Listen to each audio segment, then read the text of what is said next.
Good evening, you're watching Estuary News. Coming up, we visit Louth where the Bishop of Lincoln unveiled a new social fund. And we head to Hull to meet an artist inspired to paint the city. And my newspaper reviewer is Mark Hodson from Hodson Architects.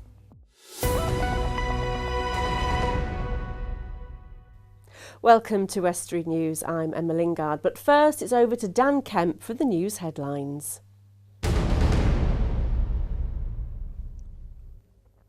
Hello there. Humberside Police have now issued an image of a woman they're looking for in connection with an alleged assault in a local cinema. The incident happened at Cleethorpes Parkway Cinema on Friday, May the 23rd, at around 10 p.m. A 45-year-old woman left the venue to visit the toilet. Another woman who earlier in the evening was verbally abusive to the victim approached her again and assaulted her, pushing her to the floor in the cinema's foyer. The importance of children knowing potentially life-saving CPR skills has been on show at a local secondary school. St John's Ambulance were at Hessel High to teach Year 10 students with special educational needs how to restart the heart. Julie Holmes is a school and community trainer with the service and told us why it's so important for young people to learn these skills. I think it gives them life skills. It's something that can build upon through their adult life, and children may be out with their friends, they may come across these situations, and I think they really do need to know what to do and take away that element of panic and give them confidence. Preparation for In Bloom continues in Immingham. For the last 2 years, the flower beds around the town have been planted, and yesterday volunteers spent the whole day putting 140 hanging baskets up. With around 5 weeks left until judging, there's work to do, but Stuart Swinburne, chairman of Immingham in Bloom, says all the hard work pays off. Well, we know we have a very good response from people now, even people that don't live here. We have a good following from the community in Immingham, but we've got a lot of travellers come through towards the docks and that sort of thing, so we do get a lot of emails to say that how impressive the town looks, and that's what it's all about, is making Immingham a better place for everybody to actually work, visit and live. And it's football, but not as you know it. Teams of walking football players from across the country converged on Hull as the East Riding County FA hosted the region's first ever walking football festival.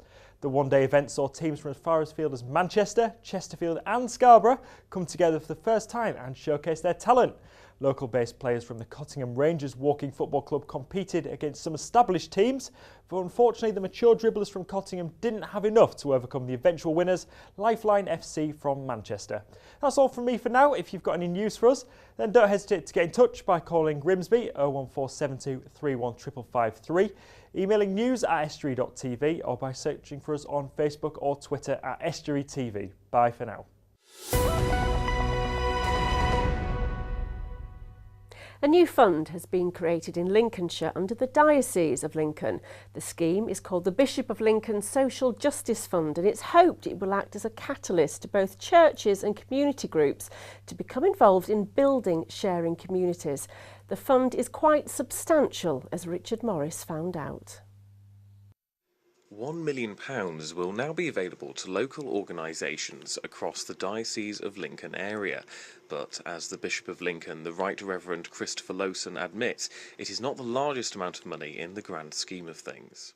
We want to spread it thinly so that it can be used to kickstart things, so that it can draw down other grants and become sustainable. But we're not going to be running, we could run one project or two projects for that, which would go on forever, but actually we want to try and have a large number of projects across the whole historic county of Lincolnshire. We're working in partnership with the Community Foundation, and they know the places of need. We're also working hard to inform the diocese, all the churches in the communities, both Anglican and other churches, who are serving the community, so they can think of projects. And I don't want all the applications to come from the usual suspects who are very good at making applications, but actually to places that haven't thought of this sort of thing before. And we would go in with the foundation and others to actually help them to imagine what might be the right thing for them to do. It's amazing how much value you can add to people's lives with a relatively small amount of money. The money is aimed at faith groups helping people in the local area. Well, I think that we want to work primarily with faith-connected groups, and it might not be just the Church of England, but other faith communities.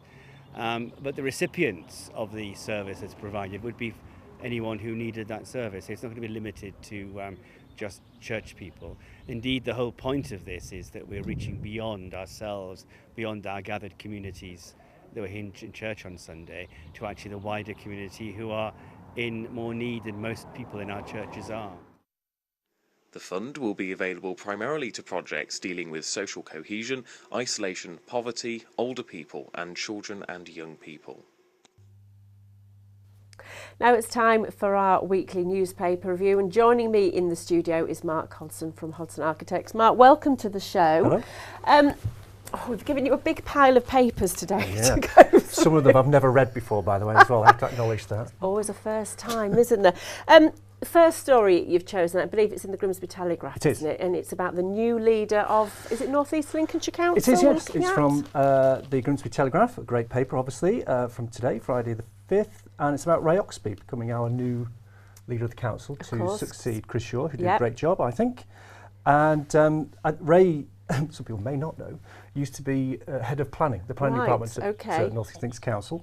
So I think he's eminently suited and qualified to sort of do Right. this role, and he's a good guy, and he is very much committed to the community and making sure that schemes and projects are embedded in the community. And I think Right, that's yes.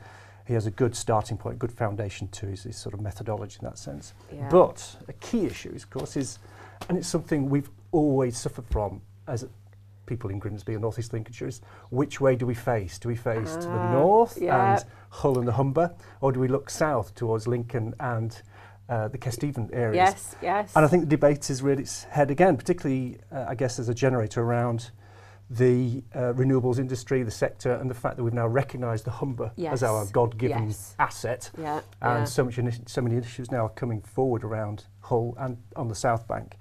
And we do work both in Hull and on the South Bank. I'm from Grimsby, but I studied in Hull, been working Yeah, in Hull for the last yeah. 25 years.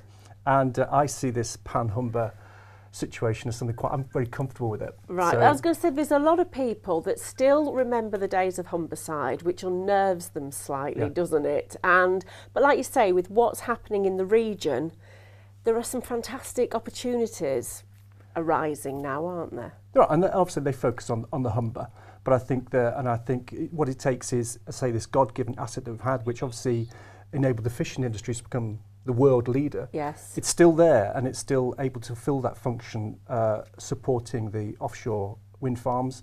But I think there's other key issues around the Humber which enable us to become a proper sustainable and green area. We have a terrific estuary edge, but a good hinterland with farming opportunities and other elements of the renewable sector come forward. Where do you stand then? Right. dare say Forgive which me. way we face? I'm very much a fan of. I'm not saying we should bring back the old Humberside days, but Yeah. I think a closer alliance to our neighbours at North Lincolnshire and also on the North Bank is the Yeah. way we should be going. Yeah. Yeah, Okay. I've said it now. You've said it now. That's it. People will remember you for that. Let's move swiftly on then. What True, what yeah. else have you found? Well, Grimsby lad, I'm a big Grimsby Town supporter. Obviously, Right. really disappointing to have not made it through the playoffs this year. I was there at Wembley, and it was sort of really upsetting. Although we were kind of heartened, I guess, because we played so well Right. on yes. that in the Did playoff you final. did you go? I was there, yeah, Yeah. with a few pals. Yeah. And I think we came away, because normally we go to Wembley and lose badly. Yeah. At least we lost having played quite well and given it a good sort of go. Which is a good thing to come away of course- with, isn't it? Because fundamentally we failed. We failed to get promoted. So and then, of course, all the players, I think except one, were all on one-year contract. So everything was up Right. for grabs. And then I think we all had a bit of a nail-biting week or so as to whether Yeah. they're going to re-sign these players, because they're a good bunch and they clearly get on. You get a sense of a good feeling in the dressing room, which I think matters. Yeah. And fortunately, they've kind of all signed back up, which is That's brilliant. good. There's only two that kind of decided to go to Pastures New, the full-back obviously, and Yeah. the centre forward. But I trust our manager to replace those fundamentally and have a good go at it next year. You see, obviously Grimsby Town. We've heard lots of stories about about moving stadiums, where they're going to go, what they're going to do, whether they should because of where they actually are. Obviously, what's your feeling? So they deserve that chance. People will say we're in a false position. Well, I'm afraid, the old cliches, we are where we are. Yeah. And it's a very difficult division to get out of, and there are clearly better teams than us have fought and invested some money to get out of this division. So Yeah. we are in the conference, I'm afraid. Yeah. We would love to be back in the Football League, obviously, but it's not a God-given Yes. a thing. Yeah, But exactly. in terms of the new stadium, I think in time we do need that new stadium. I love Blundell Park, don't get me wrong, but Yeah. I think in the way that it will offer other community benefits and, dare I say, kind of sort of financial benefits around the town. We need Exactly. to kind of, I guess, move into the real world. Well, we'll leave it there for now. We're going to come back to you a bit later on. Now it's time to find out where the Mayor of North Lincolnshire, Helen Rosen, is going next week. On Saturday, the 6th, I shall be going to Barrow-on-Humber to a wheelbarrow and garden event, and Sunday the 7th, Messingham show. I shall be judging the trade stands, the mounted fancy dress, I think, with some other judges. Friday the 12th, there's an admin centre that has a 1-year anniversary that's been conducting office space for small businesses, and that's in Scunthorpe. And on Monday the 15th, we have a flag-raising ceremony for the Armed Forces Day.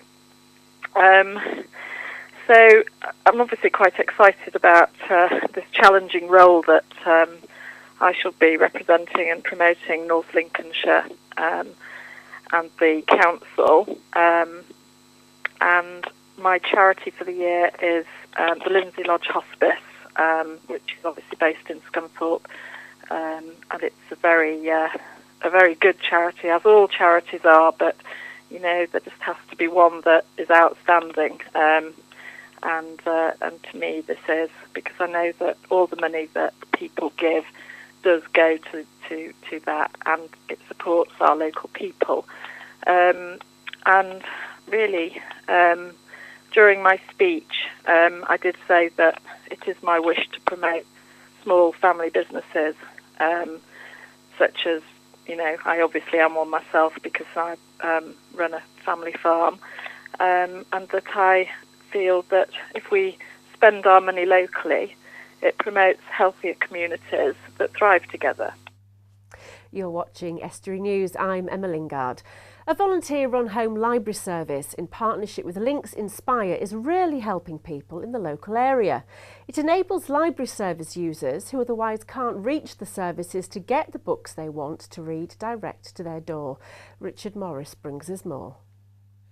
The Links Inspire home library service is staffed entirely by volunteers who dedicate their time to choosing and delivering books from a wish list provided by the users. Barbara Kelly is one such volunteer. I started 5 years ago. I was retired and I was looking for something to do, and as it happened, that's what I chose.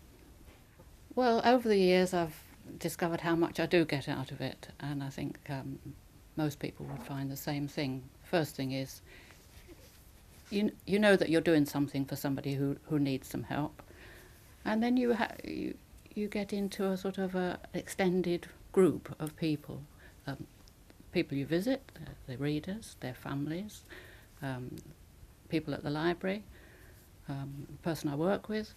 It's a really nice way of making new friends. Naomi is a service user. She's really grateful for the books which she can now listen to on a weekly basis when they're brought to her home. It's a lot easier for me. I've got a visual impairment, so reading books is quite difficult, but also using the library can be quite timely.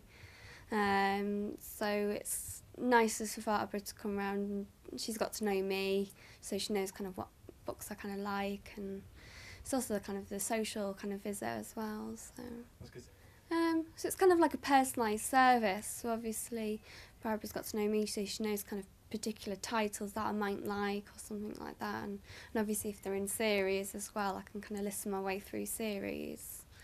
And it makes getting hold of kind of library materials so much easier. Born in Beverley and raised in Hull, local artist Andrew Reid Wildman is a son of the area but now lives and works in London. But that doesn't stop him making regular trips back to East Yorkshire.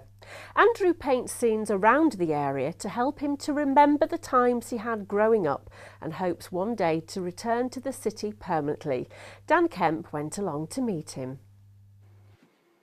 Art and culture are prevalent in all cities and in all forms, and the cultural spotlight will soon be about to beam down on Hull.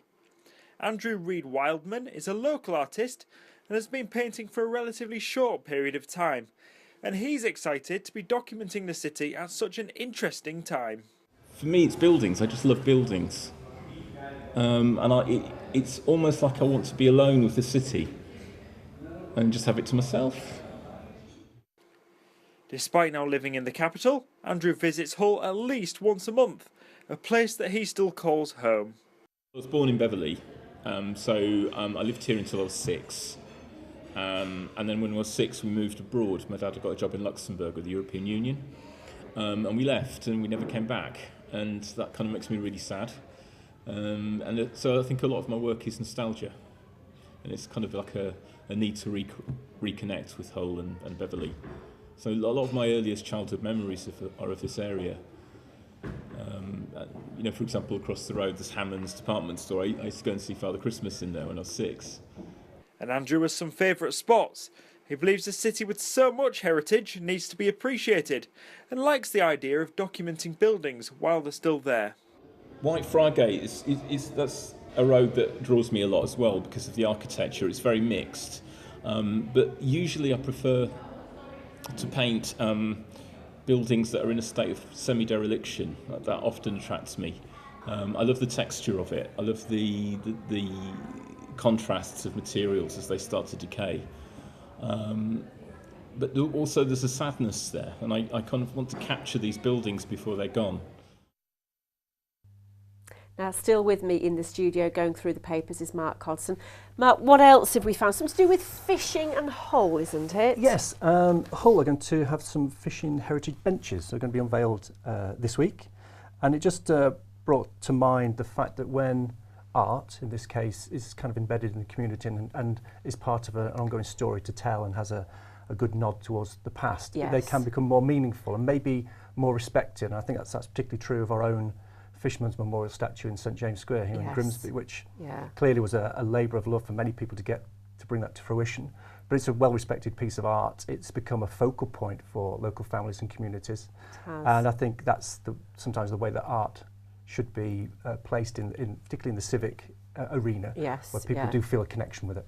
Now that, if I remember correctly, the Hull Memorial, hasn't that been a bit of central controversy with when they were choosing what was going to represent the community? Yeah, I'm aware that there was a competition a couple of years ago to design quite a significant piece close to St Andrew's Dock to the west of Hull. And there was an international competition, hundreds of entries, very high quality schemes, but it seems to have somehow been put into the sidings a bit, it lost its momentum. So these things can be quite, take a long time to bring to fruition. Now talking just about Hull, your business is involved with the fruit market, isn't That's it? Correct, and what are you actually doing down there? Yeah, well, the key element of fruit market is Humber Street. So at the moment we've developed the plans and are helping to bring to fruition the refurbishment and indeed in some cases the rebuilding of many properties on Humber Street. It's fair to say that they were in a lot worse state than we thought they were at the beginning, so we've had to ourselves with our people at the clients at Hull City Council and also at Wykeland and our contractor have had to be a bit nimble on our feet to sort of come up with some solutions around those properties. But it's going to be an amazing project. Fabulous. Well, I know we have done some work, looking at what's happening down, so I'm sure we will return when things are nearing some kind of completion. Moving on, what's your next story? What have we got? The fabulous Grimsby Town supporters. Right, obviously, it's that time of the year when we start to sign a few players and we have to pay their wages. So the Mariners Trust have launched Operation Promotion, which is a crowdfunding initiative. Which they're looking, I think their initial target was to raise £20,000. I think within the first few hours they'd raised 25. I'm not sure where it is now, but it's way above that. And the chairman, Mr. Fenty, was very appreciative of this. He obviously praised our supporters and their ongoing commitment to the cause. That is amazing. I mean, for the fans then, they've literally just put their hands in their own pockets. Correct. And just given their money. Is that unusual for a club, do you know, to do anything like that? I think it's unusual to do it with a focus on signing players. I think there's been a number of initiatives in the past around saving clubs. Okay, so I remember when York City, for instance, were in trouble, and it was amongst all northern clubs we contributed to try and keep that club afloat. So it's quite a good fraternity around football supporters when we need to be. Interesting indeed. Another story. What else have you found? Oh, this is lovely. This story. There was a seminar, at a little restaurant called Cardamar 94 in Hull, and it was around the lessons to learn from failure. Right. So it was hosted by Malcolm Scott, who's a lovely guy. Of Scott's Surveyors and Property in Hull, and he was the guy obviously that famously tried to buy the Humber Bridge. Yes. So he talked about that as a failure. I think there's a couple of other people who talked about the failures in their business life, including Jonathan Elvidge of Red 5, who managed to lose more than £29 million in a day, and Claire Bennett of Pole for Fitness, who warned of the dangers of employing Mr. Men characters. And it's just interesting to think that we tend to focus on people who are an overt success in business, but people take strange routes towards success, and they do. I think there's as many lessons to learn from failures as there is from the successes. Well, I'm going to have to stop you there, Matt. Thank you ever so much for coming in, and no doubt we'll surely invite you back. Thank you. Thank you. Now it's over to Dan Kemp with the sport news. In Super League on Thursday night, Hull FC beat Widnes Vikings 25-12, which saw the Black and Whites register their 6th win in 8 games and move up to 7th in the table. It was all the more commendable for Lee Radford's side, who fought back admirably, who were trailing 12-0 at one stage. However, a Tom Lynham hat-trick helped turn the game on its head. Meanwhile, in the competition tonight, Hull Carrier host Castleford Tigers looking for a win as the Robins look to close the gap between themselves and the top 8. After the 46-20 loss at Magic Weekend last Saturday to local rivals FC, Chris Chester's side will be hoping that they can get this disappointment out of their system by bouncing back. In Superbikes, Kemington's Guy Martin had contrasting results in his practice and qualifying sessions for the first race of the Isle of Man TT competition, which has its first race tomorrow. Guy was 5th fastest in Superbikes practice. Meanwhile, in the qualifying, he finished a disappointing 8th place, with fellow local rider Broughton's Gary Johnson running quickest. And top cyclists Mark Cavendish and Laura Trott are gearing up to take to the track in Lincolnshire. It's part of the British Cycling National Road Championships. The men's and women's times trial take place on Thursday the 25th of June, and the event starts and finishes at Cadwell Park in Louth. That's all for now. Don't forget to get in contact with us with any stories you may have. You can call Grimsby 01472 31553, email sport@estuary.tv, or search for us on Facebook or Twitter @estuarytv. And that's all for the sport. And that's all we've got time for. Thank you to my guest, Mark Hodson. If you have a story for us, then go to our Facebook or Twitter pages or call Grimsby 01472 315 553. Till next time, goodbye. Estuary TV's weather, sponsored by Hornsby's, celebrating 100 years in buses.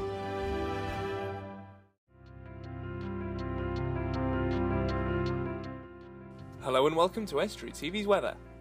A windy day on Saturday, there will be plenty of dry weather with some sunshine, though the odd shower could push into the west with the maximum temperature of 18 degrees Celsius. The strong winds will ease during the early hours of Sunday with plenty of dry weather to come. Estuary TV's weather, sponsored by Hornsby's, celebrating 100 years in buses.